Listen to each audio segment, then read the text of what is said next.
I want to start by asking you, Mr. Krishna, about your view on what Ashwini Vaishnav and the Indian government are doing at this moment in terms of trying to build up an AI ecosystem. We are in the AI age. We've seen all the tech developments being done by the tech giants in the United States, IBM amongst them. We're seeing low-cost, high innovative value systems coming out of China. Where do you see India shape up in this global AI race from your lens? Yeah, look, it's a great question. So first, it's a privilege to be here with you and with Ashwini ji. So let's talk about this. And these are conversations I've been having with him, I think, for almost 3 years now.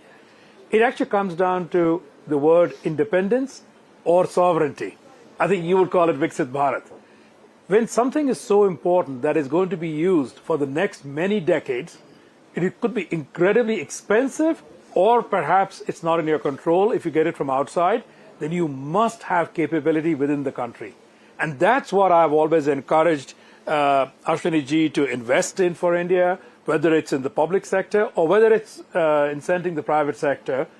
It doesn't have to be everything, because I believe that small models are catching up to the capability of large models for perhaps 95% of all that you do. So how do you encourage that ecosystem, be it the underlying semiconductors, be it the model building, and actually most importantly, which the world doesn't worry about yet, the usage applications, which is where I think the breakthrough will come for India locally. No, so the big concern in India amongst many who are watching is that, we produce so many technologies, IT, techies, chief executives like yourself running the world's biggest companies. We don't produce a DeepSeek.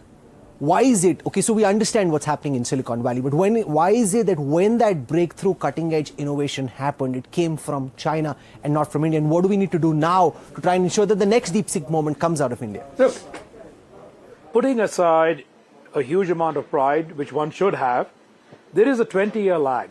It's purely, I believe it is fundamentally a question of only two things. Economics, meaning how much capital can you put at risk? Because doing things like DeepSeek means 9 out of 10 fail. And the Indian ecosystem, 90% failure is still not smiled upon. Some failure is smiled upon, but not 90%. So there is the economics coupled with the risk-taking appetite of people to go ahead and do that. Now, going from $1 trillion GDP to 3 to 5, that unlocks a lot more. What it unlocks is, if you kind of take how much is left at 5 trillion, perhaps almost $1 trillion can be applied towards all this. When you're at 1 trillion, you have zero. So this is just that question. So that's why more of it will happen now. And as the next 2-3 years unfold, I believe even more of that will happen.